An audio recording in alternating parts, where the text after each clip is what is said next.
حلال روزی کو بھی تلاش کرو، مگر فوراً مت چھوڑو حرام کو۔ حضرت حکیم الامت تھانوی فرماتے ہیں رحمۃ اللہ علیہ کہ اگر کوئی شخص حرام آمدنی میں سے گزارا کرتا ہے تو اتنا تو کرو کہ ادھارا لے کر کے کھاؤ پیو، اور کوشش کرو جان کی بازی لگا دو کہ جلد سے جلد ہم کو کوئی روزی مل جائے۔ یہ کیوں فرمایا کہ اگر حلال روزی نہ ملی اور حرام بھی چھوڑ دی تو ہو سکتا ہے وسوسوں سے کافر ہو جائے۔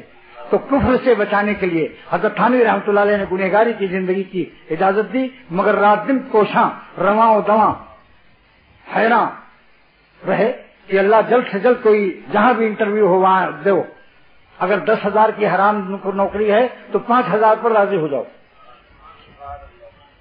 سوکھی روٹی کھا لو، گوشت چھوڑ دو، بریانی چھوڑ دو، مرغن غذائیں چھوڑ دو۔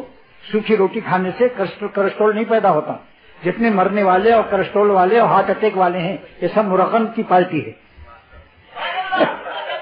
مرغن والی پارٹی ہے۔ دیکھو آج تک کسی مزدور کو ہارٹ اٹیک وغیرہ نہیں ہوتا، کیونکہ بیچارے سوکھی روٹی میں کہاں سے کولسٹرول پیدا ہوا۔